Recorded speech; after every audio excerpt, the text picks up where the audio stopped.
ow, a feeling. Stop it. Get back. You're not anger. Abort. I don't know how to feel feelings that aren't anger anymore.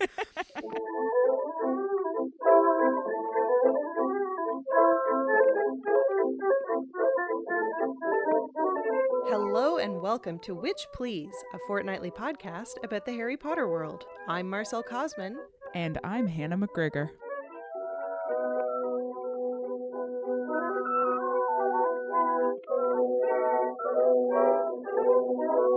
Welcome back, witches. It's been a while since we've done a book episode, and we are stoked to be bringing you our discussion of Harry Potter and the Cursed Child, Part 1. At this point, considering the rate at which Rowling keeps churning out new material, we're just gonna go ahead and stop predicting when we'll run out of books. Let's just say for now that you're not getting rid of us anytime soon. That's right. Between new plays, new short story collections, new forthcoming movies, plus all that fandom stuff we keep promising to talk about, you're stuck with us and we're stuck with each other, despite the fact that we now live hundreds of kilometers apart and are recording this using a complex combination of microphones and video chats and gumption. We're literally separated by mountains, time zones, and a lack of vehicle. Can't stop, won't stop. Nope. A final brief note before we begin. We asked you to ask us questions about the new book using the hashtag WPCuriousChild. While we're going to tackle a number of those head on in final revisions, you also asked a bunch of stuff that we were already planning on talking about. And so in some ways, your questions will weave through this entire episode. It's so beautiful. Those are enough backstage peeks for you. Let's get on with the show. We're making our theatrical debut today, and as the actors finish applying their grease paint, let's start things off with the sorting chat. Actors still wear grease paint, right? Surely. If I may, I just want to say that I got really emotional when I started reading this book. I cracked the spine, and then I got really weepy. And then I wrote myself a little post-it. I want to hear your little weepy post-it. It says, "Can I just say right here that this is a really emotional read for me? Just opening the book, I got teary." Oh. I had to write it on a post-it in case I forgot that I had feelings because my heart is so cold. I gotta say, the feels didn't hit for me until probably 3/4 of the way through the first play, through part 1. Mm-hmm. I spent the first big chunk of this feeling very much like I was reading it because I had to for this podcast. Wow. And I am not sure if I would have finished it if I didn't have such a sense of obligation to our beloved readers. Duty. Duty. Yeah, I did it purely out of duty. That's so interesting. Yeah, I don't know why I got emotional because in the lead up to the book being released, I had no interest in pre-ordering it. I was not planning to line up at midnight to go pick it up. I kind of forgot about, a lot of stuff was happening at the time that the book came out. You've been a bit busy. Well, you had just moved to a different city and then I moved to a different house and it was just it was a lot. There were just a lot of changes happening. Yep. That was actually July 31st. The release date was, I'm pretty sure, your moving date. Mm-hmm. And I was in Kelowna that night. And it actually occurred to me because there's a little independent bookstore in downtown Kelowna. Mm-hmm. And they were doing a launch party. And it occurred to me that I could pop into the Kelowna launch party. And I was like, nah, I don't have a costume. Nah, I'm sleepy. Yeah. So yeah, I didn't share the excitement. And honestly, I found a lot of the conversations in the lead up to it quite boring. Mm-hmm. In general, I have found public media response to this play and to Rowling's decision to extend the Harry Potter world very boring. There's been a lot of she's obviously just doing it for the money, as though you can meaningfully separate out a creator's desire to keep creating something and their desire to make money, as though one is pure and beautiful and the other is tainted and wrong. I mean, people literally do make that claim. yeah, they do. And it's BS and it's boring. I kind of love the alternate universe where J.K. Rowling finishes the Harry Potter series and then is like, now I'm only in it for the art, and does purely like wacky impressionist paintings here on in.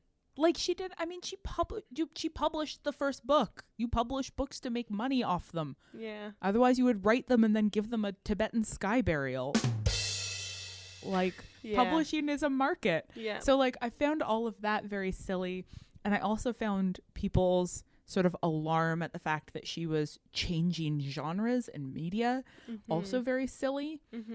As though we don't live in a world in which narratives and characters are constantly traversing different media.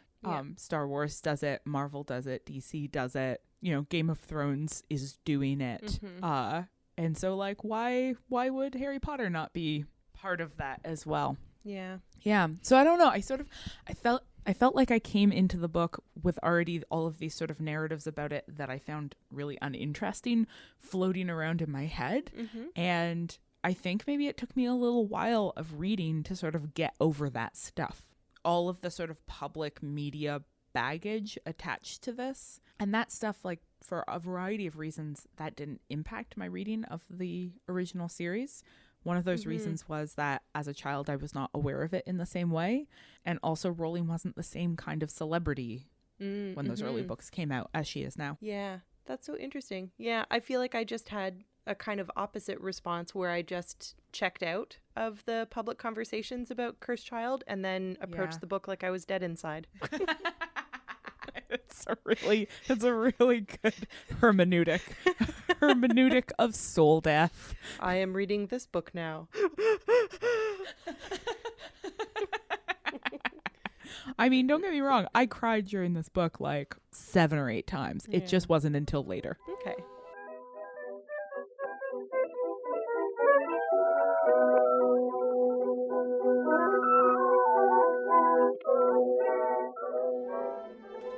Okay, the show's about to start, so as the house lights dim, pull out your programs and get ready for a deep dive into print culture and the materiality of texts in Flourish and Blots. Okay, you want to talk about the notes that we left ourselves early on in reading this book? So I started to read this book, and one of the first things that had struck me when I picked up the book was, wow, this is awfully long for a play. I've read a number of plays in my life. I have a bound copy of Angels in America Parts 1 and 2, which is 6 hours worth of theater, and it is substantially slimmer than this. Yeah. So I was like, wow, how long is this play? And so you open it up, and there's Harry Potter and the Cursed Child Parts 1 and 2. Flip the page. Harry Potter and the Cursed Child Part 1 and 2. Flip the page, dedications, flip the page, contents, totally unnecessary contents because there's 4 things in this book. Flip the page, Harry Potter and the Cursed Child, parts 1 and 2. It's the 3rd time this title page has been repeated. At which point I wrote, a huge amount of effort has been put in to making this book cost $40. Oh, yeah.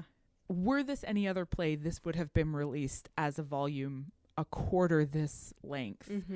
This is, you know, closer to sort of a Shakespeare style or a classic play in its materiality, because it is clearly meant for people to sit down and read, not to put on. Yeah. At the same time, though, unlike a good edition of a Shakespeare play, it doesn't have like a general introduction. Any useful glosses, doesn't have, or I don't know, or footnotes to like or dramatis personae at the beginning. Like there's no list of who the characters are. Yeah. Like it's very much marketed as a novel, even though it's not a novel. We all know it's not a novel.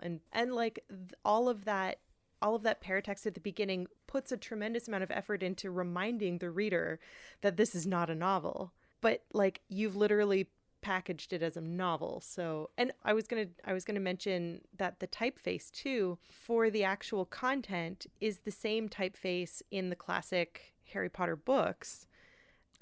Even though all of those like marker pages are different and don't have that same font that we come to associate with Harry Potter.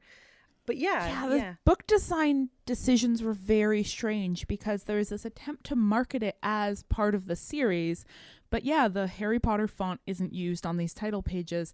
And the book design, like the cover design, they made no effort to make it look anything like the rest of the series. So you can't shelve it next to the rest of the series and have any continuity. I mean, that would have been a challenge because like the versions that we have are not the versions that are being produced anymore. Correct. But nonetheless, Yeah. it's like, it's so physically coded as a standalone text, despite the fact that they made a great deal of effort to call it the 8th Harry Potter book. It is a very strange object, and the strangeness of it registered in, I don't know if you saw this, but somebody was compiling a bunch of the early Amazon reviews of the book, and there was this really interesting through line where people kept saying, so they got their copy of the book and were alarmed to discover it was a play script, because a lot of people were not following it closely enough. They just heard that there was a new Harry Potter book and pre-ordered it and then got it and were like, what the hell is this? I would never have considered what we did as following it closely until this moment right now. Oh yeah. You forget how tapped in we are. The way that people kept sort of wording their disappointment with the book was, I thought this was a book, but it's just a play script. So people weren't differentiating between novel and script. They were differentiating between book and script. And that was really fascinating to me because it suggests how the sort of dominance of the novel as a genre in our current media landscape has caused novel and book to be conflated together. And you see this in the classroom all the time, right? Students want to call everything a novel. But in this moment, it was people not saying, I wanted a novel and I got a play. It was people saying, I want a book and I got a play. And it's like, well, this is a book. Yeah, this is more of a book than a play. It is in fact a book that is in some ways a sort of remediation of a play, and that itself has a very strange relationship to the reality of the performance. The sort of question is open around things, and we'll talk about this in the next section, but like the question of who were these stage directions written for? Were these written with this reading audience in mind, or were they written with the actors in mind? I really want to talk about that right now. Okay, let's talk about it right now. It's still part of the materiality of it. Okay, great. Because surely not. Surely those are not the stage directions that the actors were handed. If I were an actor and I were given the phrase, there's a silence. A perfect, profound silence. One that sits low, twists a bit, and has damage within it. Like, fuck you. Well, what the fuck does that mean? That's ridiculous. That doesn't mean anything. Like, okay, I know I haven't been in a play since I was in high school, and that's fine. And I'm not trying to claim that I'm an expert in theater, but what I can tell you is that is a very lousy stage direction. That is for readers who can't cope with not having the setting or the tone provided for them. Yeah, and I mean, surely the same goes for the description of time travel, which is repeated multiple times. Time stops, and then it turns over, thinks a bit, and begins spooling backwards. Again, I'm not sure who that's for. Is it for us? Is it for us, the readers who are not seeing the play? Because if that's the case, I feel like you could have made a little more effort to flesh out more of the scenes if you were actually writing a genre of stage directions that are for readers who are not physically seeing a play. But if that's not the case, if it's not for us, are we seeing the sort of pre-production thinking of a playwright and a director collaborating and starting to put in signposts that are like, there's going to be a special effect here, and here's the feeling we want that special effect to produce. So, I would find that infinitely more interesting than like sort of half-assed stage directions. I would be so interested in seeing the like textual back and forth between Rowling and who is it, Jack Thorne? Yeah. Whatever, all three of them. It would be so interesting to me to see like a textual back and forth like over the script. So I don't know. I guess what I'm trying to say is that when it comes to things like the stage directions, it doesn't feel like there's enough for them to be interesting. And yet at the same time, I understand why they had to put something there. I think I just feel a little bit disappointed with the direction that they chose to take, which is like inexplicable. Yeah, like dangling theater in front of your face, kind of, you know? I hate when people dangle theater in front of my face. I know, right? So rude. It's so rude. Okay. Oh, wait. No, I remember I was going to say something. Not okay. Not okay. I'm not ready to move on. Right. So on the one hand, it's like not enough. But on the other hand, I feel like when it comes to stage directions, it's almost like they're too much. They're too controlling. And the best comparison that I can think of is one of my favorite playwrights is Thompson Highway. For those of you listening and are not familiar with him, he's an Indigenous playwright in Canada. He's written The Rez Sisters and Dry Lips How to Move to Kapuskasing and Ernestine Shoe Swap Gets Her Trout, among a handful of other texts. And the difference between Dry Lips How to Move to Kapuskasing and Ernestine Shoe Swap Gets Her Trout is the difference between a playwright who trusts his director and a playwright who is the director. Like in Dry Lips How to Move to Kapuskasing, there's so much detail in the stage directions that there's very little room for a director to come in and make independent decisions about how to stage and set up that play. Yeah. Whereas Ernestine Shoe Swap, on the other hand, it has some like really important information about the way that music functions and the way that props function, but it's really, really minimalist at the same time. And so I feel kind of like I would have liked something more in either of those two directions. And I feel like we got something right in the middle, which isn't very good.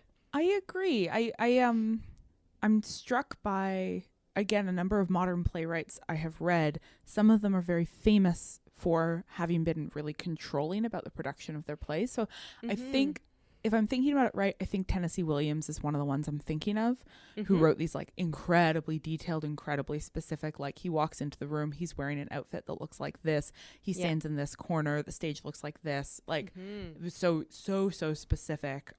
So you can really see the stage, you can see the movement of the actors around the space, you get a very clear sense of like, this is something that is happening on a stage with a set of props. You know, you can sort of see it unfolding in front of you. And then the opposite extreme of that is this German playwright Heiner Müller, who wrote these plays that are like 15 pages long, but in production would be like 2 hours. Wow. Because he literally wrote the words. Yeah. And he was famous for saying like, I'm the playwright. It's not my job to tell you what it's going to look like. That's the director's job. Yeah. And those are also really fun to read. They're fun, like poetry is fun to read. There's a huge amount of filling in and imagining around the space between the words that you end up doing. And both of those are pleasing reading experiences in different ways. And this, as you were saying, I found this a bit frustrating for how there's too much to really let me imagine and not enough to really let me see. Yeah. I will be very interested to see how different the special collector's edition is going to be, because they're going to re-release this after, I don't know when, but like after previews are done and once the play is sort of finalized, quote unquote. So maybe that's going to be substantially more fleshed out. This is just me sort of hypothesizing, but I wonder if they'll release it when they take the show on the road, when it leaves London and like moves to Broadway or to Toronto's equivalent, the Mirvish Theatre. The Broadway of Canada. Oh, Mirvish. Do you want to see it? I do. Yeah, I really do. So like for all of the complaining that I'm doing about this, I do really want to make clear that I enjoyed reading this very much. This is a strange word to use, and I wouldn't have expected to use it, but here I am. I'm really grateful for this play. Marcelle, that gave me a tender feeling. Oh. Oh no.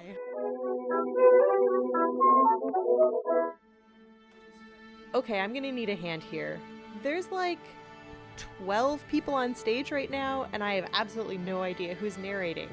Do plays even have narrators anymore? Am I the narrator? Let's hash this out in The Boy Who Narrated. Okay, so let's talk about what has happened to the entire narrative premise of the Harry Potter series with this play. Mm-hmm. Hey, Marcelle, what happened? Well, it's gone. Sure is. A play script is a really interesting way to abandon first-person omniscient narrative perspective in a way that isn't a film, because a film, like Neil has told me, As I know from Neil, the camera functions as a kind of eye, but plays don't have that. you are absolutely right that the relationship between reader and text is very different from the relationship between audience and what's happening on the stage. Mm-hmm. But in this case, you know, insofar as we are still functioning in a relationship between reader and text, this play could have worked to stay inside the head of Harry, or it could have shifted that focus to Albus, you know, and let us see the world through his perspective and see how things look different through his perspective. Yeah. But it didn't make that decision. It has moved outside of the perspective of any particular character. You know, we get to see Harry and how he feels about things, and Albus and Scorpius and Hermione, and, you know, and it's really, we are in the hands of an omniscient narrator. And the omniscient narrator is the one who is giving us those stage directions, Right. who tells us how the characters are feeling in moments. Yeah. The one exception would be Harry's dreams, right? Because we do have these occasional scenes where Harry dreams of things that are concurrent. It's weird. It's not really like he's telling the future. It's like he's just seeing the present. That is very strange. Plays can place the audience in different relationships to knowledge of what is unfolding on stage. And you see, you know, a lot of modernist theater really likes to screw with that and put the audience in a position of unknowing and confusion deliberately. And this, The Cursed Child, as you pointed out in our discussion before we started, feels more Shakespearean in the sense that the audience is in a position of privileged knowledge a lot of the time. Yeah. So we get a lot of opportunities for dramatic irony as a result. Okay, so maybe, yeah, let's talk a little bit about the, like, Shakespeareanness of the play. Yeah, I was really struck by Ron's comment about his puckish sense of humor, because that's a direct allusion to Shakespeare's Puck. Sure is. And we've sort of pondered in the past about whether or not the wizarding world knows about Shakespeare. And in this instance, they might not, but they still live in a world that knows about Shakespeare, because somehow that turn of phrase has made its way into the wizarding world, right? But that aside, that's still an illusion that the audience is going to pick up on. Some of the audience. Like all illusions, it will only be readable to some. Yeah. So the smart ones, like me. The good ones. The good English. The good English and the good colonized subjects. Yes. They will recognize that illusion for what it is. Yeah. And then similarly, if all of a sudden we've entered into a kind of Shakespearean world, then we can start thinking about how Polyjuice functions less as a magic trick and more as a theatrical conceit, in the same way that, like, disguises function, right? So when you're reading As You Like It and you have that drawn out romance between Rosaline as Ganymede and Orlando, and the whole time you're questioning whether or not Orlando knows that Ganymede is actually Rosaline, or if Orlando is genuinely falling in love with Ganymede. Anyway, it's like, this is basically what Polyjuice is doing here, except maybe more convincingly or compellingly. There's a particular kind of fun gender play happening on the stage in those original Shakespearean productions when our female characters are dressed up as men, as they so frequently are, because those are men playing women playing men. Yeah. And it's a different kind of interesting stage play happening with the Polyjuice potion, because you just have the actors play, like I'm sure it is the actor playing Ron who is playing Albus pretending to be Ron. Yeah. Without the voice trick of the movies where it's like, Helena Bonham Carter, but with Emma Watson's voice. Emma Watson's voice. Exactly. Yeah. It's just like straight up the actor playing Ron. I don't know any of their names.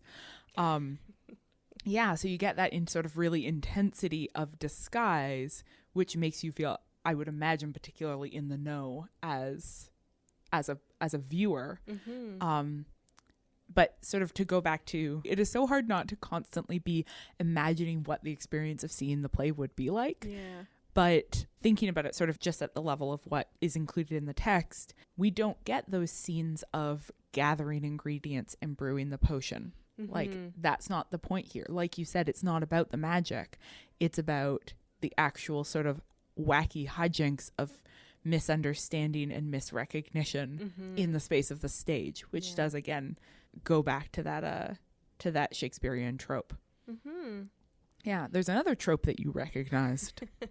Well, yes. One of the listeners had asked us our thoughts on the issue of consent, in particular when it comes to Polyjuice Potion, and was referring to the scene when Ron is kissing Hermione, but it's not actually Ron, it's actually Albus. And I had remarked that was like a G-rated bed trick.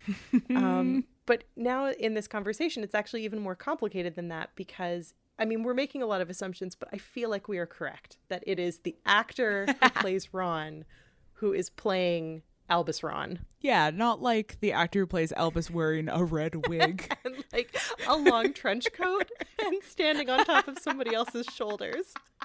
I take it back. That's clearly how it was staged. So I feel like it's a completely different thing to watch the same actor play both the impersonator and the person who's being impersonated. It like erases the grossness of a bed trick, because it allows you to have the illusion that it is the same person. You and the audience can like pretend that you were deceived in the same way that the character who is being deceived is deceived. But that doesn't make it okay. You're like still complicit in this act of like non-consensual touching. Yeah. That thing. Yeah, because what you are seeing on stage is Ron and Hermione kissing. But what's actually happening is that Hermione is being fooled into sexual contact with somebody who is not the person she believes she is touching. And that's fucked up, guys. Yeah. And even the nature of fake Ron's touching is like really weird, right? Because there's a lot of talk about how he's using his hips to block her. Isn't it incredible how like we can't do comedy without rape culture? Like, isn't it just incredible how unable to grasp like physical comedy we are without incorporating rape culture into it? It's mind-boggling. And it's remarkably out of character for this teenage child who seems otherwise not particularly sexually mature to be entirely ready to assault his aunt. Yeah. Which I guess is supposed to make us think that this is all in good fun, the way that all rape culture is supposed to be all in good fun. Anyway, let's talk about time travel. I love time travel. This has been a lot of people's complaint, is like, why structure a narrative around the messiness of time travel? But I also love time travel. I also find time travel fascinating. I am not interested in getting caught up on the like issue of paradoxes. I am interested in how time travel functions as a narrative device that allows us to see and imagine the world differently. Yeah. And I think that this whole story does that really beautifully. Yeah. As much as I love a funny turn of phrase and really enjoyed seeing Harry Potter and That's Not How Time Travel Works as like a Twitter meme, I actually am really into the way that time travel functions in this play. So our erstwhile tech support, hi, how are you doing? Trevor Chow Fraser and I have an ongoing battle about how time travel functions, which I think is amazing because literally time travel isn't real. So like time travel doesn't function away. So I'm going to explain the way that I understand time travel, and I think it's probably going to infuriate a lot of people who have more sophisticated readings of time travel, and I want you to know that I'm okay with that, and I think it's okay that we think about time travel differently. Nope. So the way that I understand time travel is deeply informed in the way that time travel functions in The Time Traveler's Wife. There's a moment in the book when the main character is explaining that when you go back in time, you cannot actually change the future because you only do what you always would have done. At no point, whether you go back in time or you go forward in time, can you actually change the course of events. It's a very fatalistic kind of reading of time travel, but that's a reading of time travel that I feel very comfortable with and makes a lot of sense to me. So basically what's happening in The Prisoner of Azkaban is that they go back in time and they do exactly the thing that happened in the present moment. So timeline A and timeline B are actually the same timeline, and they just happen to intertwine with one another. Mm-hmm. And where Trevor and I get into arguments is he and many people who agree with him see these as separate timelines, and that one of those timelines ends as soon as the other timeline takes over. And now that doesn't make any sense to me, because how can one timeline end? People don't just stop existing. So obviously they merge. Yeah. That's how I understand time travel. So things change, but in the end, we're going to meet back up. Yeah. And so that's the only way that I can conceive of time travel actually functioning.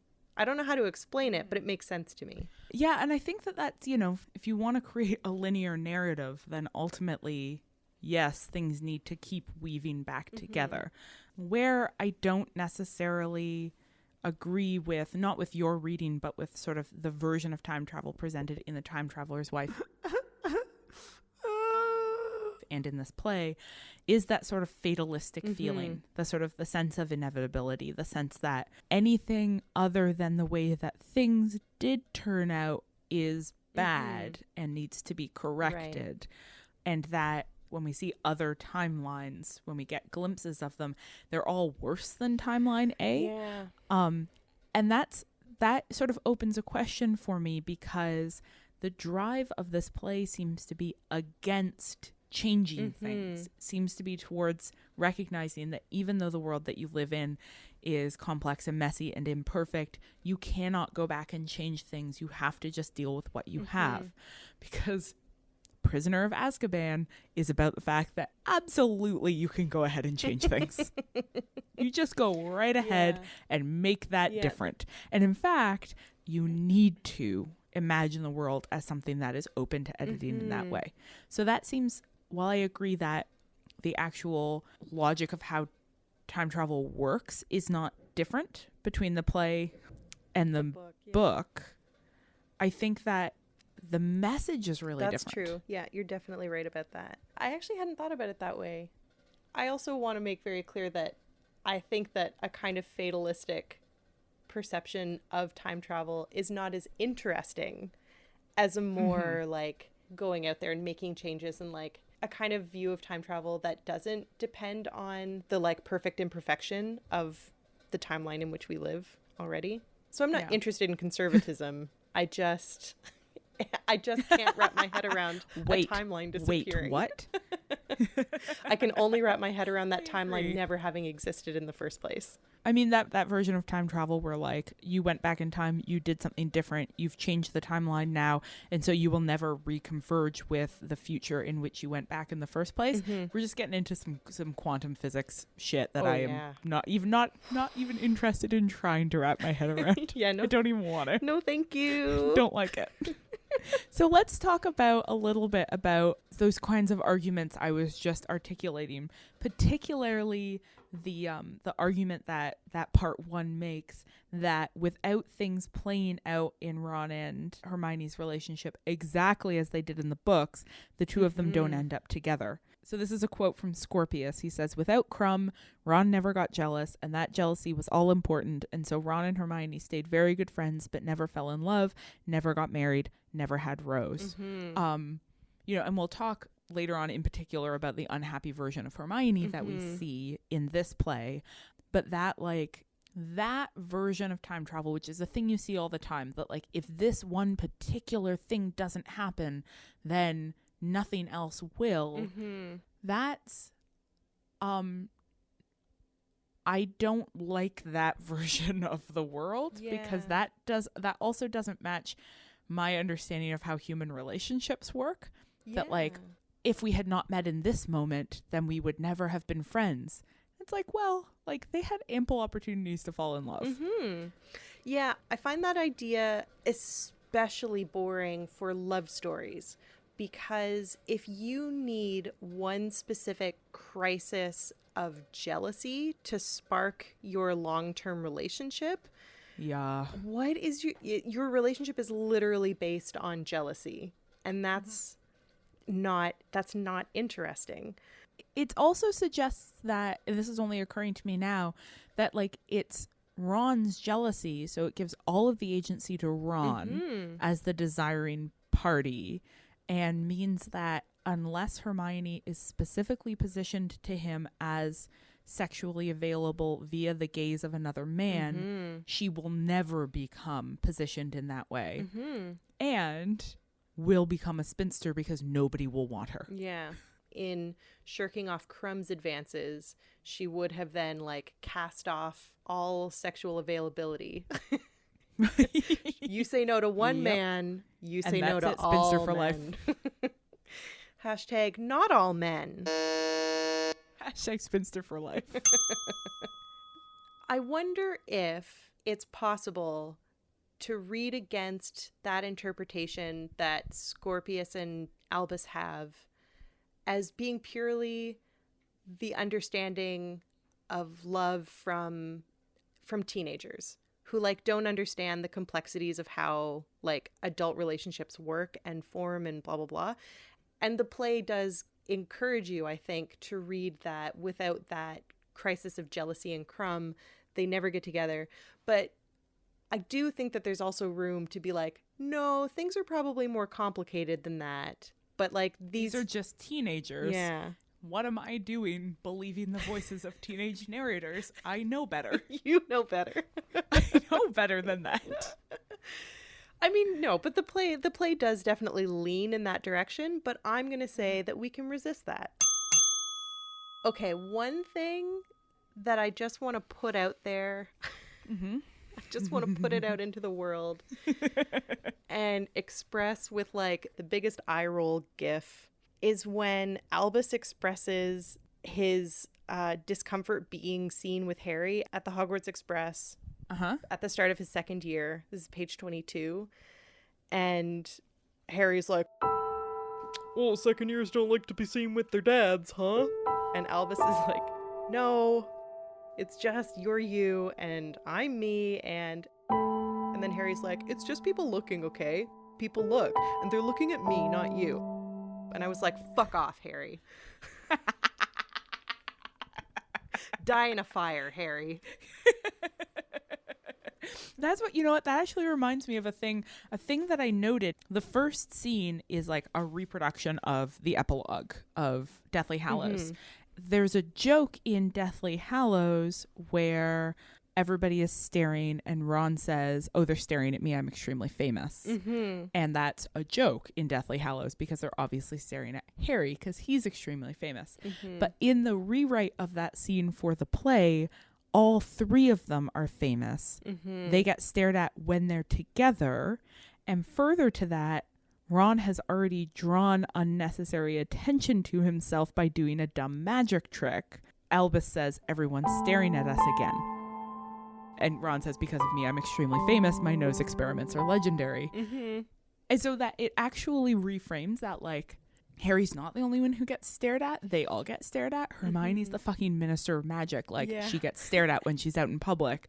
Ron is, you know, this sort of minor wizarding celebrity in the sense that he runs this joke shop and he dresses in a wacky way and he does, you know, funny magic tricks in public. And so then Harry's insistence that he's the one being stared at becomes extra douchey because it's like, you are actually not the only famous person here.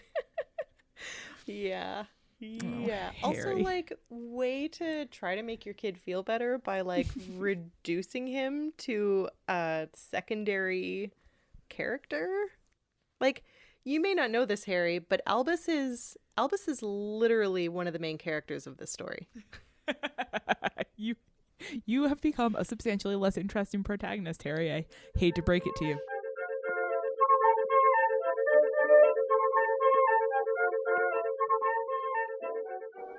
Hey, Marcelle, I've got a joke for you. I'm ready. What does theater and pedagogy have in common? I don't know. What? They both primarily consist of old white guys standing on a stage saying things I don't care about. Potions class.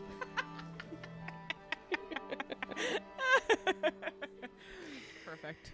So how are we going to do this since we barely spend any time in the classroom? Well, so we get almost no traditional pedagogy in this book, with the exception of the scene of Hermione as potions master, which we are actually going to talk about in Granger Danger. Mm-hmm. So we have proposed to actually talk about parenting. Mm-hmm. Since one of the major departures of this book from the rest of the series is that while the rest of the series centers around Hogwarts and the experience of our relationships to our teachers in our school, this book is really more about parenting and our complex relationships to our parents. Yeah.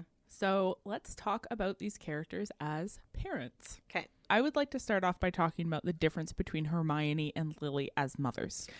Do you want to include Ginny in this too, or do you want to talk about Ginny in a separate... Ginny. You meant Ginny instead of Lily.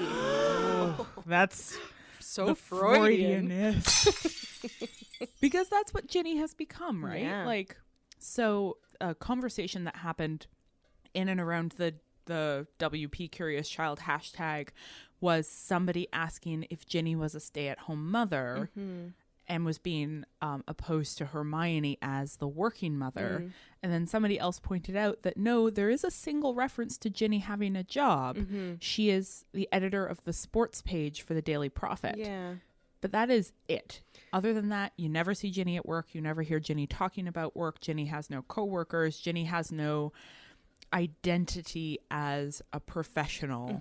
She functions solely as parent and spouse. Yeah. As opposed to Hermione, who we almost never see parenting and almost exclusively see in professional contexts. Yeah. So my sense is that that's almost more fraught than if Ginny was a stay-at-home mom. Yeah. Because essentially what that opposition is suggesting is that women can have important careers and still be able to prioritize taking care of their family.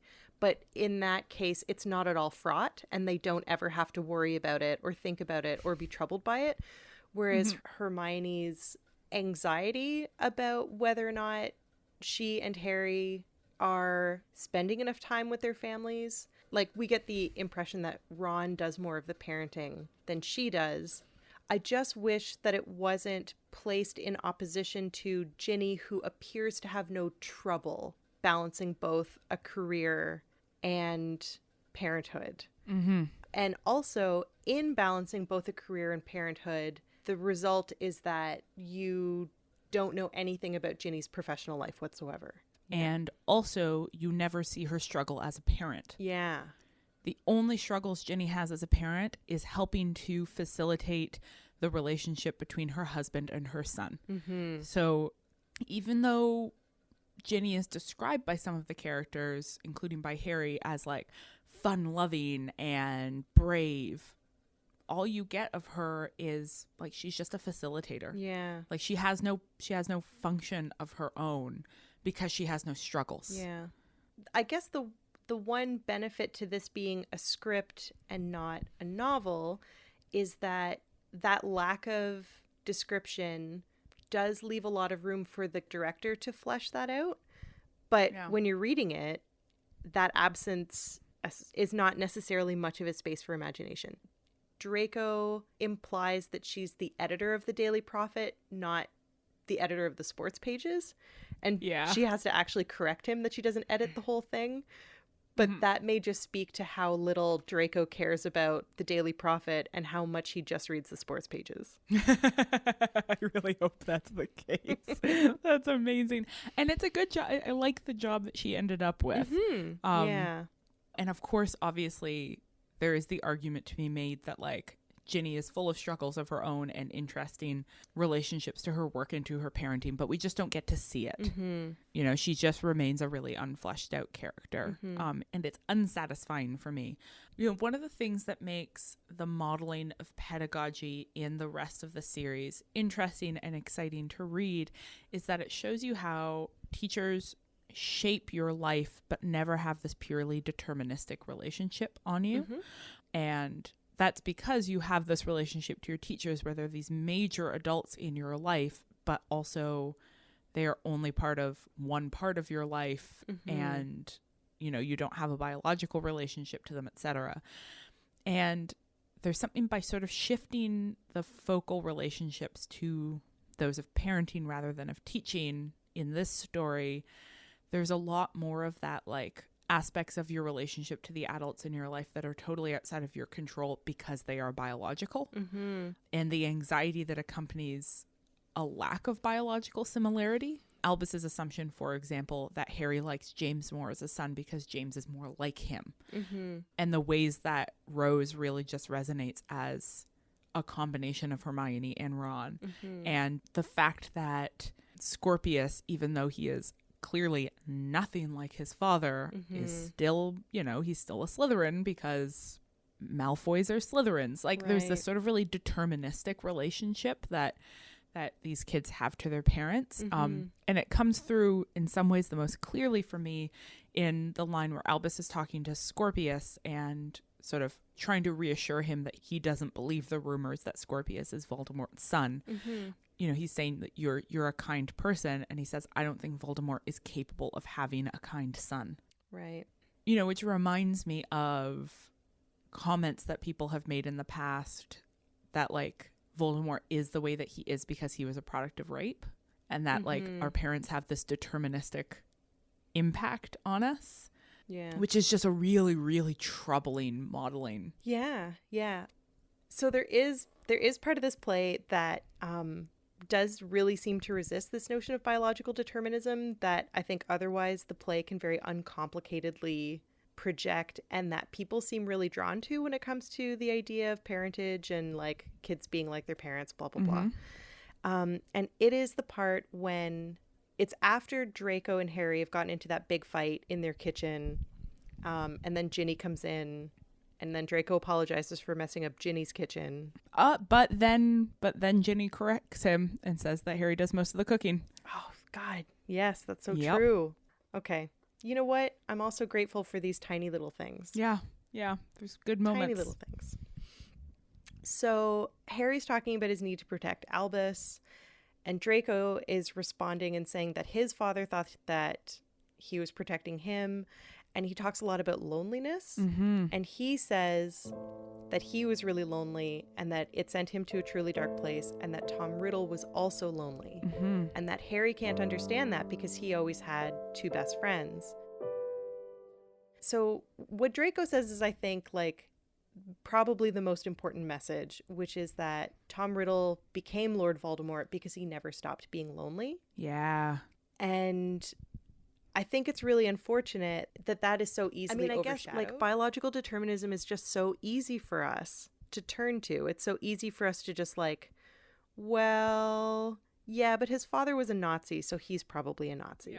Yeah. And it is in the character of Draco that I think that we get the most interesting complication of these narratives of inevitability and what you inevitably are.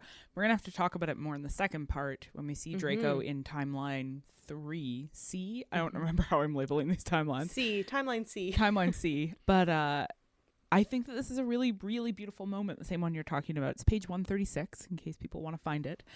The end of Act 2, Scene 15. I don't think that the Draco in this play is at odds with the Draco in the books, which some people have suggested. No.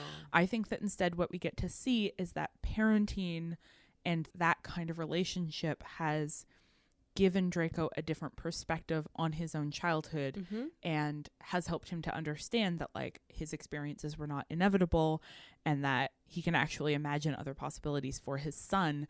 And even while, you know, the first Draco that we see in the play is one who doesn't like the way that his son is turning out because it's not like him, in this scene, we do see a version of him that just wants his child to be happy. Oh. Whatever that looks like, and who understands that, you know, that our children are not people who we have total control over, that they are just different people in our lives. I find that scene really beautiful, both because, as you suggested, like, it's one of the lovelier messages in this story, but also because I am really excited to see the way that characters like Draco are given the opportunity not to be like simplistically redeemed, but to be complicated, to just be made more interesting than they were allowed to be as children, being represented to us through the eyes of other children. Yeah. Like, exactly. they're adults now, and they're not just all good guys, but they're like nuanced. Yeah, agreed.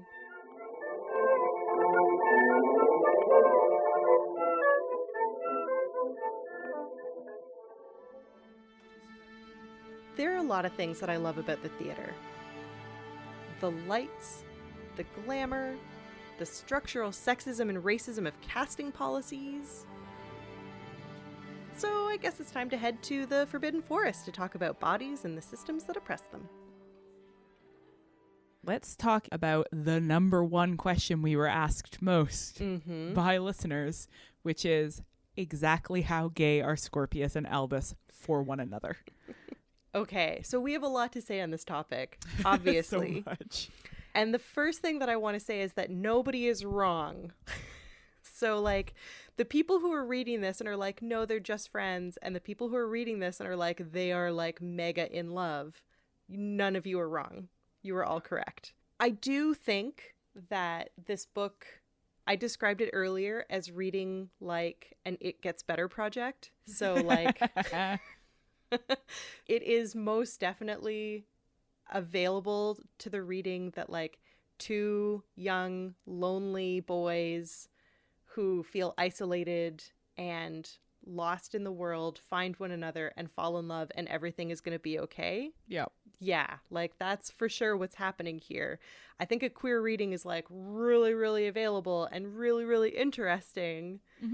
But I also, like... I totally hear the calls to queer baiting, which actually, Hannah, you looked up the definition of queer baiting. Do you want to? Yeah, I'm going to read this. So one listener asked whether or not their relationship was functioning as queer baiting. And queer baiting is, and I quote, a term used to describe the perceived attempt by canon creators to woo queer fans and or slash fans, but with no intention of actually showing a gay relationship being consummated on screen. So it's recognizing that within the fan community, there's a great deal of interest in seeing queer relationships, and yet a desire to not actually foreground queer characters and their relationships in your text. And I think that you could see something like that happening in the relationship between Scorpius and Albus.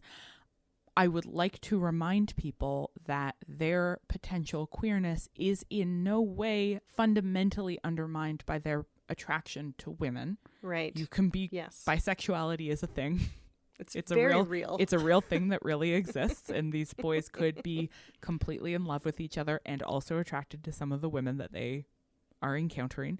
But I also don't think, as you said, that the only way to read their relationship is as latent attraction to each other. Yeah. So, like, I think it's really unfortunate that we live in a world where this play couldn't have just been a love story about these two young boys. Yes. That we have to be suspicious because we know that that's not just a story that somebody could tell without having a world of hate rain down on them.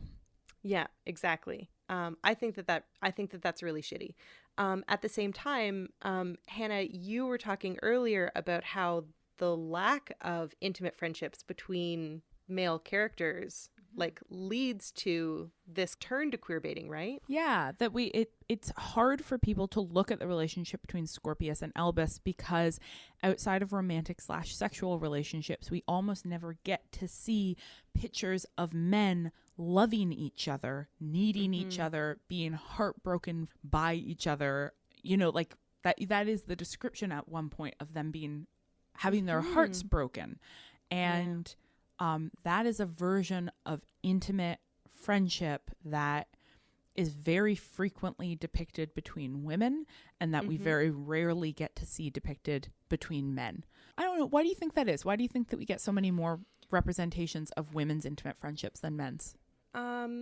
Because I think that stories about women have tended to be written in the sentimental, and stories about men have tended to be written in the realist mode, and realism doesn't have room. Capital R realism doesn't have room for feelings.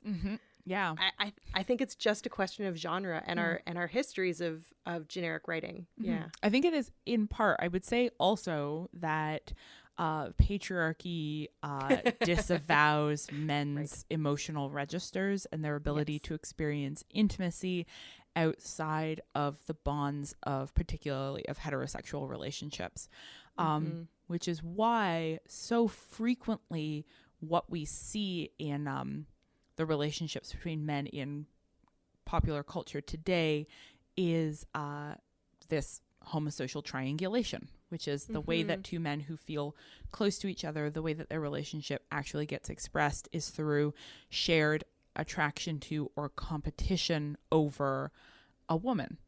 And we see that in the original book series where the intensity of Harry and Ron's friendship and the complexity of that friendship becomes entangled with Ron's jealousy over Hermione, and that the only person who Harry can express the complexities of his feelings for Ron to is Hermione.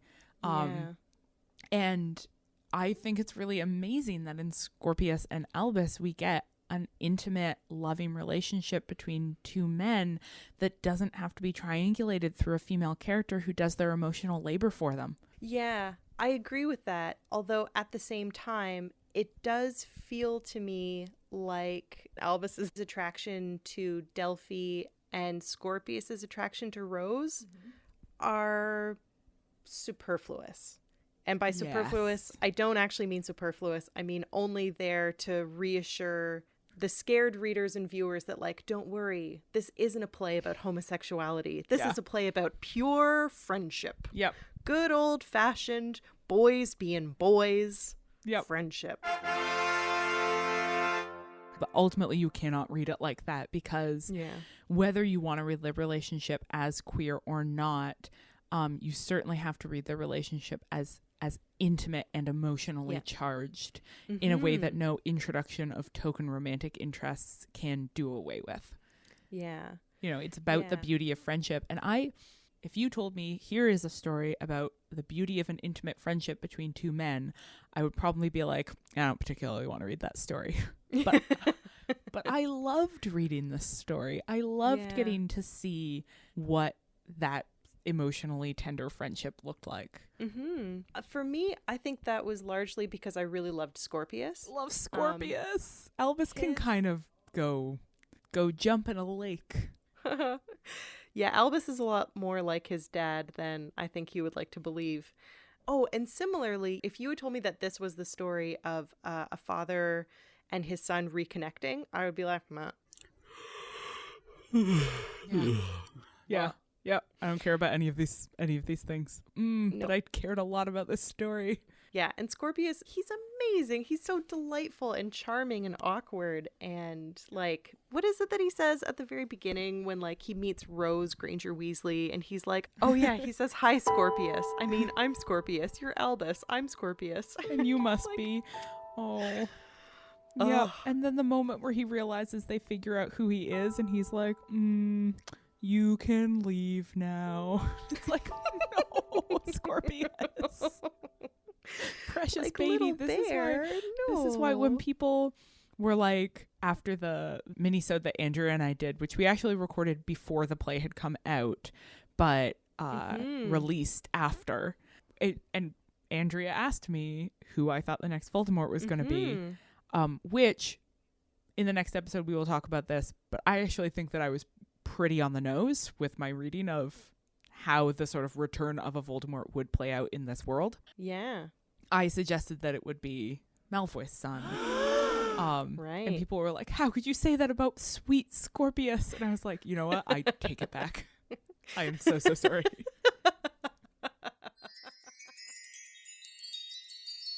So one of the other great pleasures of watching Scorpius and Albus as characters is that unlike Ron and Harry, our protagonists in the original series, Scorpius and Albus are nerds and outcasts. And that is, like, I think insofar as anybody struggles to identify with Harry as a character, it is because he is this sort of, like, he's really good at sports and he might not always be popular, but sure as hell everybody knows who he is, and he's got lots of friends, and it's a very different thing to read about Hogwarts through the perspective of people who maybe don't love Hogwarts that much and maybe don't fit in very well and maybe feel really weird compared to everyone else.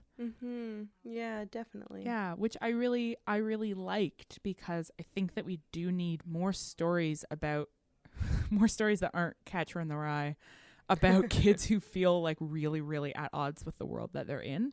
And I also think that it's really interesting to make our protagonists nerds when you think about the relationship between this text and the fan community. I'm not sure really what I think about Albus in terms of being a nerd, because he's like not super smart. So he's like a nerd without the brains. I guess he's like a Snape character, but Snape was very smart and driven, and Albus isn't driven. Because Scorpius, we know, is super good at potions and really smart and really nerdy. And Albus is just kind of an outcast. Yeah. Like, he's just kind of a doesn't fit in weirdo. And like those people exist, and they are real people who like don't get to have characters who they can identify with. So I think that that's awesome. Yeah. Freaks and geeks, you know? Yes. There are a couple other things we wanted to cover in this segment, and one of them was ableism. Yeah. So there are two things that I want to talk about in terms of ableism. And one of them is the fact that we get the term lame like repeated at us a whole bunch of times in like the very beginning of the book. Not just among the characters, but also in the stage directions. Yes. And I had this moment where I read it and I was like, oh, are we still using lame? That's interesting. We sure are. And like I know we are, but in my mind, lame has the same place as the word retarded, which is a word that people use increasingly more sparingly, but like doesn't get included in the like grown-up space of things, because grown-ups know better now. But then when the stage directions reaffirmed that it is a lame joke, I was like, yeah. So that was gross and uncomfortable for me. Yeah, just an aside, everybody, stop saying lame. Yeah, please. So then at the same time, I was also uncomfortable with the way that the play positions Amos Diggory as an elderly man. And I think like some people might say that I'm grasping at straws here, but I guess here's what I mean. Because Amos Diggory was Cedric's father, he doesn't actually need to be that old. He could be like in his 60s. Yeah. It's entirely plausible for him to be in his early 60s. But the play really has us reading him as elderly. And the way that the play signifies his elderliness is having him in a wheelchair. And I don't have a problem with the idea of Amos Diggory as an elderly man, but I just felt like when we're tossing around terms like lame in a casual way to describe something that's bad, and then the only inclusion of disability is to signify someone who is so old that they are no longer like a contributing member of society. Yep. It builds together to create a really ableist text that I just don't think that there was any need for it. I get that people living with disabilities are excluded from all kinds of literature, and that's really shitty. And I think it's even shittier when the inclusion of disabilities is only to amplify that exclusion. Yes. Yeah. No, that's really well said. And it's not, I mean, this is a different register, but the representation of Harry and Ron and Hermione as middle-aged characters is also, it's quite a boring representation of what it looks like to be in your late 30s going on 40, which is like, what do you know about them? You know that they're overworked and tired and off sugar. And it's just, it's so funny because like the professors in the original books fail to be fully realized characters because the book is being narrated by children who do not see adults as fully realized characters, which goes back to, again, why your call for a gritty HBO reboot that focuses on the storylines of the professors would be amazing.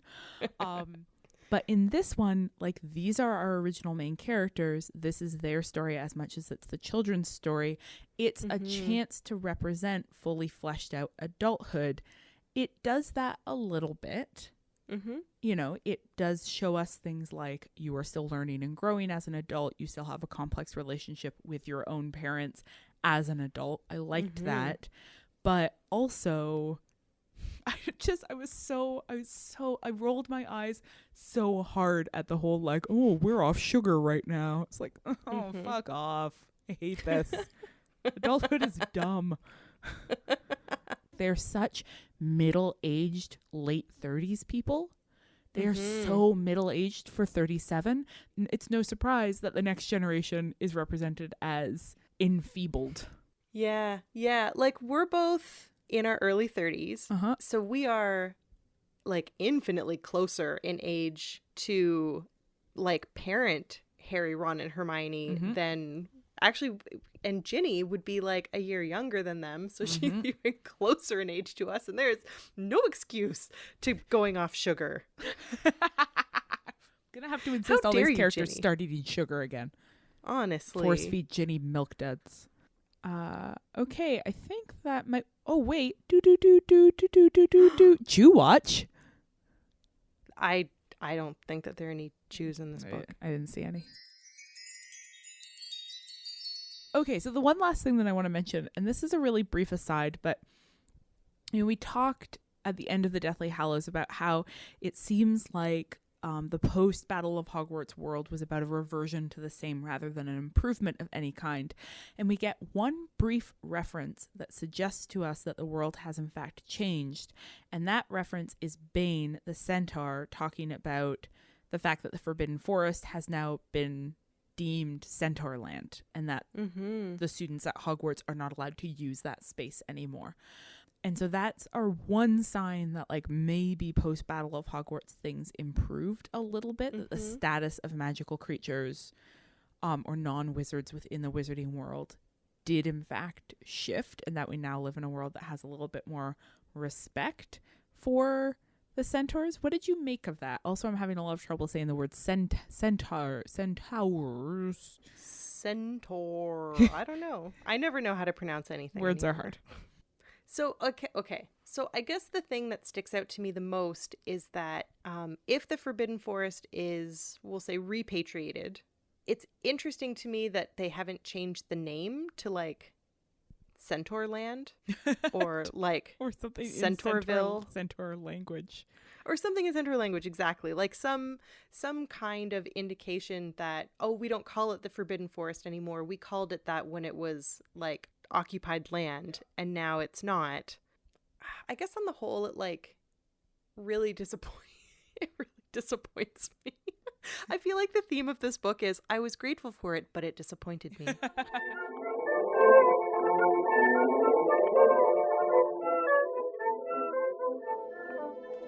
Okay, yeah, so theater has historically had a problem with race and gender and non-normative bodies. But I think we can agree that contemporary theater is a space devoid of all of those things. In fact, I'm not even sure what we'll find to talk about in Granger Danger.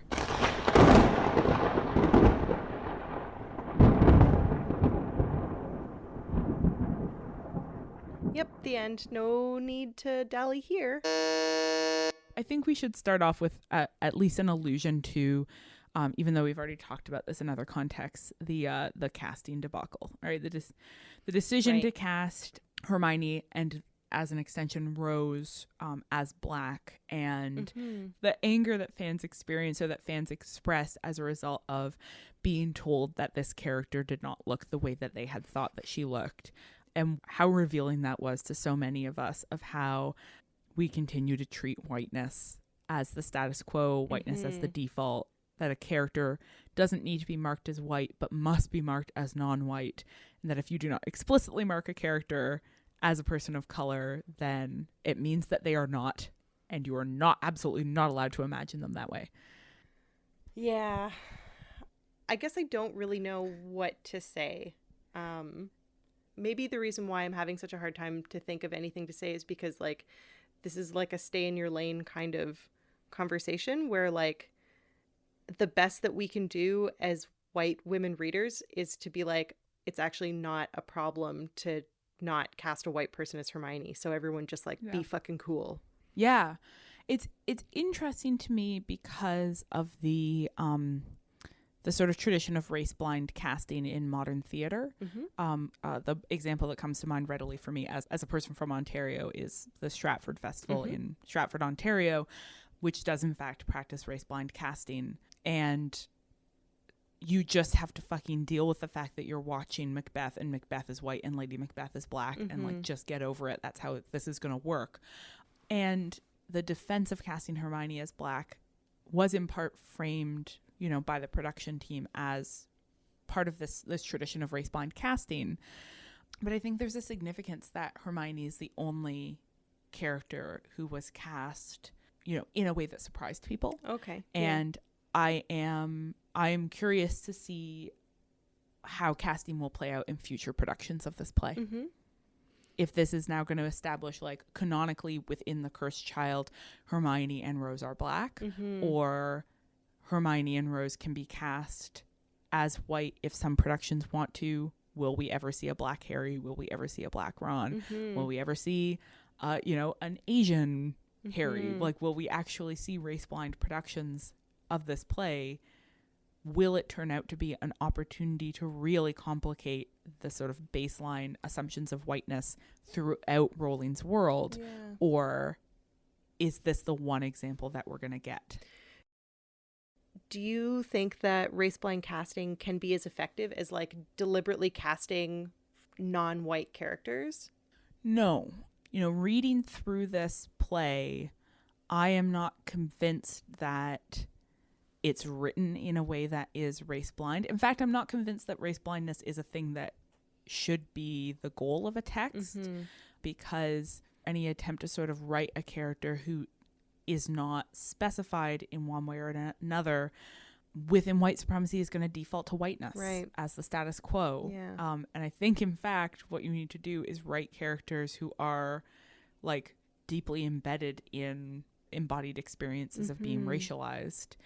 I would have been infinitely more interested to actually have a Hermione who's, like, experiencing being Minister of Magic as a Black woman. And I will bet that is a really interesting part of the performance of this actor. But, you know, like I said, we've had this conversation in regard to the original books, but, you know, the ability to imagine any of the characters however you want should never be used as a sort of replacement for actually writing diverse characters.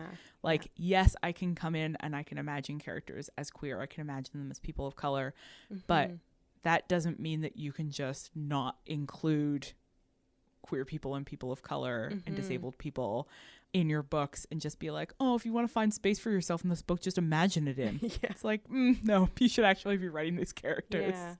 Although J.K. Rowling has very recently proven herself to be an untrustworthy person to represent non-white people. So with that huge caveat.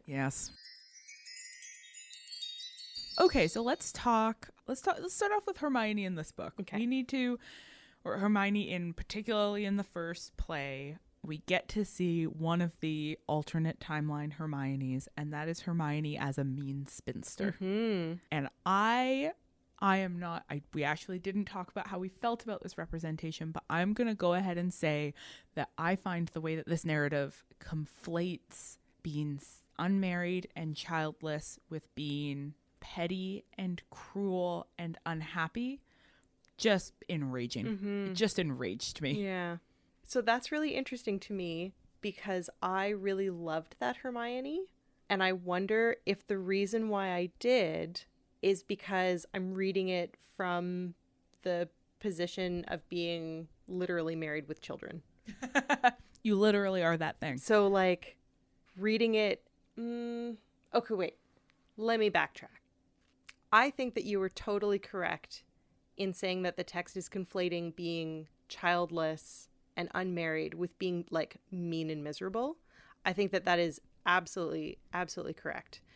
I think what's happening for me when I read that Hermione is that I can ignore that conflation and instead just be like, this is Hermione at her sassiest and her funniest, which I think is a reading, again, like I said, I think that that's a reading that comes from reading it from a position of like sanctioned heteropatriarchal dominance. Yeah, that thing. That's what I want to say. I think there's room for different readings of that Hermione that could be brought across in different performance decisions. One of our listeners tweeted at us and said that apparently like that those scenes of Hermione brought her to tears. So clearly that is played as tragic in the current production.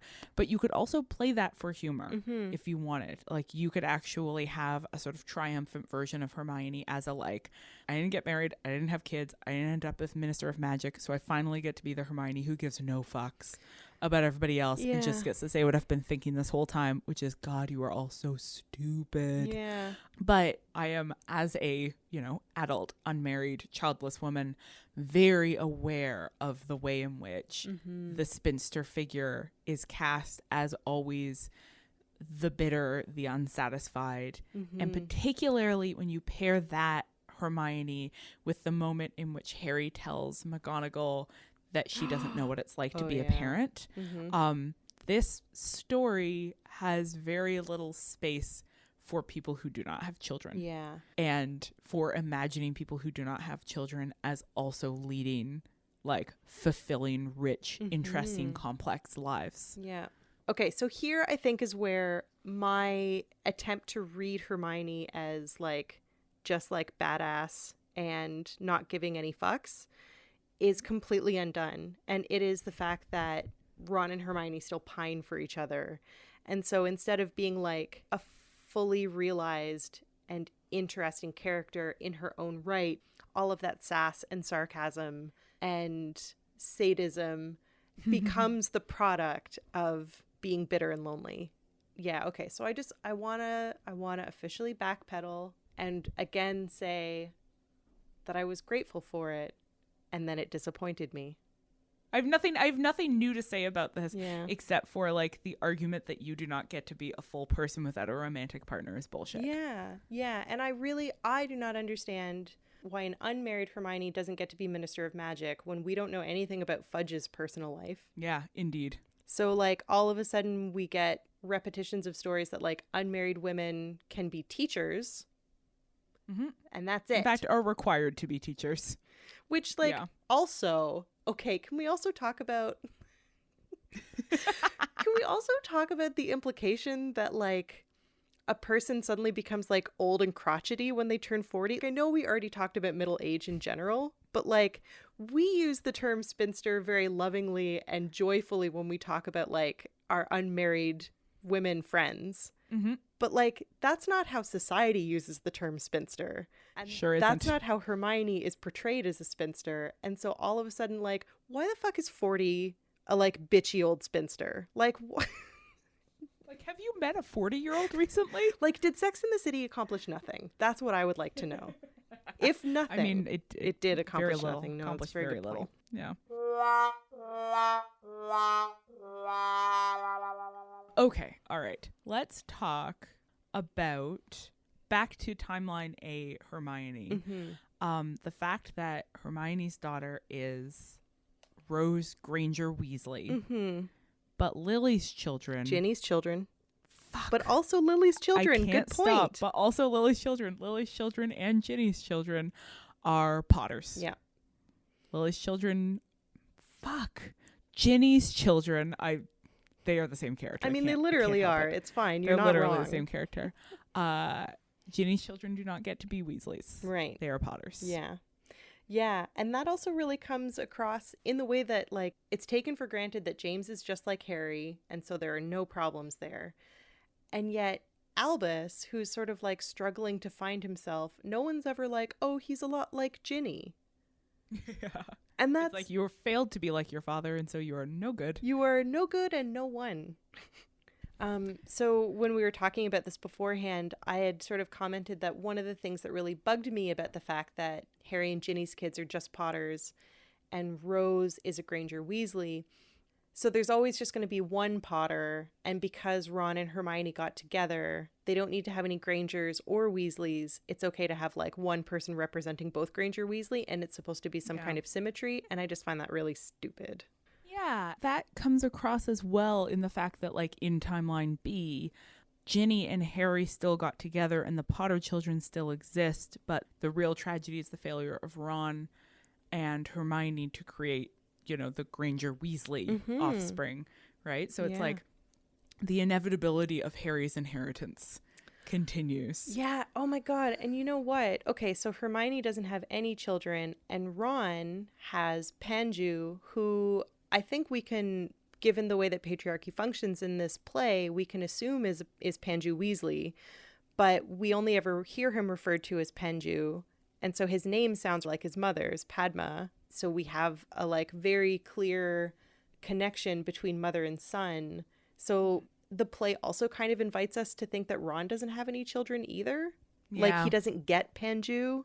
He doesn't like him. He does not. It seems like it's got to be about inheritance and sort of continuing the Potter line, because Book Ginny is a Weasley and is every bit as much a feminist as Hermione is. And I do not buy that Book Ginny would be like, nah, I don't care about my kids having my last name. Yeah. I just wish so much that hyphenated last names weren't still fucking radical. Yeah. Like, I don't think that they're radical, but apparently they are.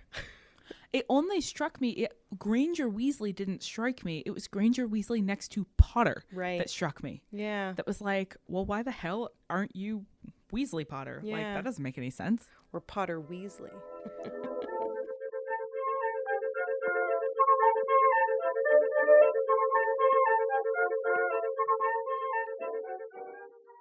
Hannah, I'm beginning to suspect you don't actually know as much about the theater as you initially claimed you did. I'm going to have to send you to remedial theater classes, aka final revisions. For this segment, we're drawing on questions that you, dear listeners, asked us using the hashtag WPCuriousChild. If you still have questions after this episode, feel free to keep that hashtag going. Okay, are you ready? I'm ready. 2-word answers only. Does this play count as canon? Yes. Agreed. Relation between play and fanfic? Strong. I mean, here's the thing. Okay. It's canon because canon during the author's life is a thing that the author gets to claim. The thing is that we don't have to care about canon. So for me, the interesting question isn't, is this canon or not? Because, like, yeah, Rowling can say, like, this is what happens to the characters, and it's like, cool, that's canon. But like the fun is to subvert the canon. Right. The fun is to be like, yeah, absolutely, that's what the canon says, and I'm going to go ahead and continue to imagine things differently. Exactly. Yeah. Do you read this play as an attempt on Rowling's part to take control of narratives that have proliferated in uncontrollable ways via fan fiction? No, because I would be very surprised if Rowling cared that much about fan fiction. So my answer is no. Do I think that this play nods towards fan fiction or is structured in such a way to proliferate fan fiction? Yes. Like, I think that Rowling is aware of the ferocity of fan fiction in the Harry Potter community. But I would be very surprised if this was an attempt to rein it in. Yeah. Yeah. And I don't buy the whole, like, this reads like fan fiction and therefore is not good. Like, I've been hearing that argument from a lot of people, and the conflation of fan fiction and not a legitimate story is bullshit. Hey, I'm going to ask you a question. Oh, okay. Do you think Scorpius was sorted incorrectly? Should he have been Hufflepuff? I'm surprised that Scorpius isn't a Ravenclaw because he's so clever. And Hufflepuff would also make sense because he's very loyal and very, like, loyal to a fault, and extremely hardworking in the sense of his relationship. I guess so. I don't really see any of the major Slytherin qualities in him.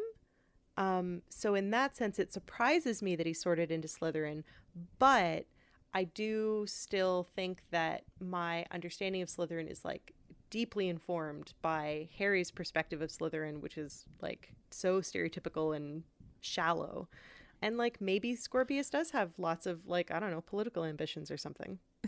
So let's say if instead of reading Scorpius as missorted, we instead used Scorpius and Albus as characters to complicate and enrich our understanding of Slytherins beyond Harry's perspective. Yeah. What new stuff do we learn about Slytherins as a result of these characters? Albus makes sense to me as a Slytherin because when Harry gets sorted in book 1, the sorting hat says to him he's got something to prove. And that is a quality from the first book of Slytherin. So that makes sense to me for Albus, right? He, like, doesn't quite know who he is. He, like, wants to be his own person. He's got middle child syndrome.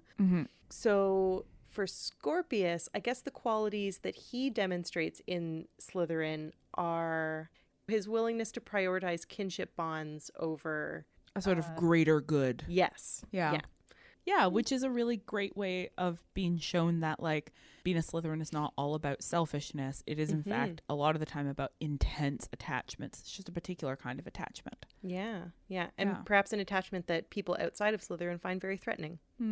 Maybe the kind of intense friendship that we see between Albus and Scorpius is, in fact, only possible between Slytherins.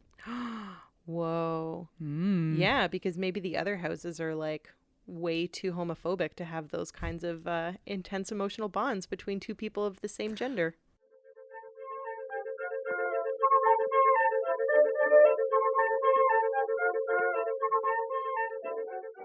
Thanks, dear listeners, for joining us for episode 15A of Witch Please. Can you believe we've gone back in time? Neither can we. It's the time turner. The rest of our episodes are, as always, available at ohwitchplease.ca. You can also subscribe to us on iTunes or whatever platform you prefer. Speaking of iTunes, special shout out to the beloved humans who have been reviewing us. Morgo Polo, Kuki Kia, Alicia N.A., Reagan Mary, Macamaniac, Abused Tampon, C47, Katrina Eve, aka Lit and Wit, and the Purple Coffee. And hey, if you really want to declare your undying love for us, why don't you start refusing to consume fluids out of anything that doesn't have our faces on it? Check out our mugs and other merch at society6.com/ohwitchplease, and that's society number 6. Or you can find the link on our website. Special thanks, as always, to Trevor Chow Fraser, our erstwhile tech support and the robot of our hearts. Hi, how are you doing? And a rainbow of heart emojis to everyone who's been tweeting at us, despite the temporary hiatus in Twitter lists. Foolish Ola, Masha Dutois, Ducklin, Lloyd Pancakes, MC, Gwynny Pig, Akiko Tree 8, Aura Lerb, Triceratop, SG Wingo, Steph Harold, Plump Pucker, A Gold Chip, Grebditch, Sex in the Sydney, Andrea, how do you suppose that said? Joie Joie? You'll have to let me know. Tal Neg, Team Hobby Horse, Basil, Lee Bick, Patrick Cragg, H. Cassidy, Emily Hoven, Matt L.A. Schneider, Sickle Six, Alyssa KB, B.R. Paba, Somewhat Bookish, Lib S. Coat, How Do You Hannah, Kat Manica, Haya Hullabaloo, Moon of Morris, Sarah Martinez, Corey Sheffman, Liba Jen, Soaks89, A. Oakenshield, J.G. Fool, A. Suozo, Made Herself Queen, Udbuk Rim, Laurel O'Neill, Amanda Crummins, Jasmine E.H., The Lulu Tree, Mad Peterson, Wool Pierogi, Sarah MRTS or Sarah Mertz, RT Puppy Dog, Marsa's Wisdom, Pewter Wolf 13, Victoria S.,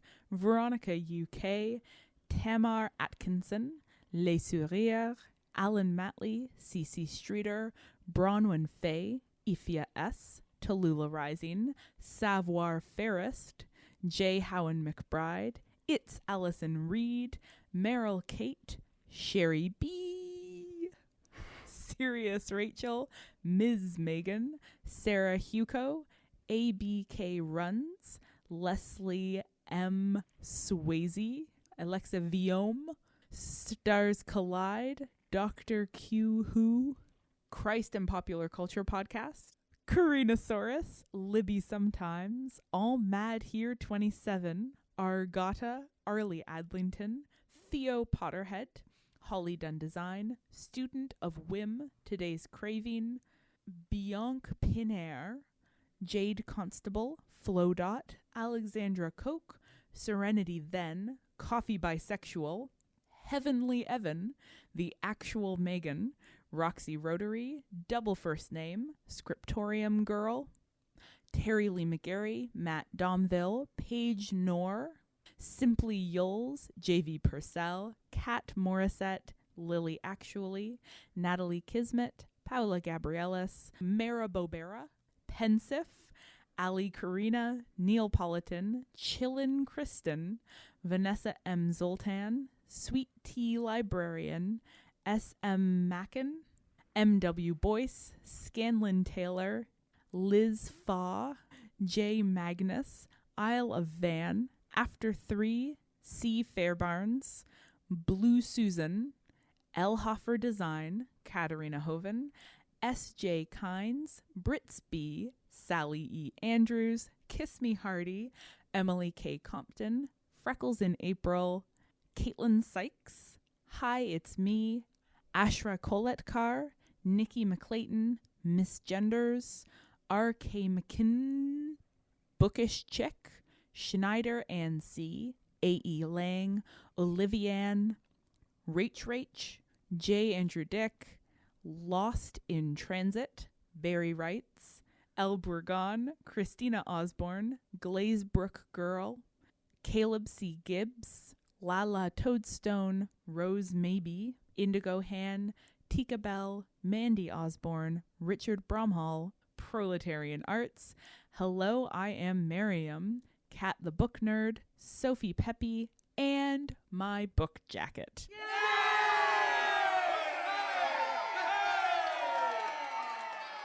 There are too many of you. We love you all. All of you. We'll be back next episode with our discussion of the second part of The Cursed Child. But until then, Later, witches.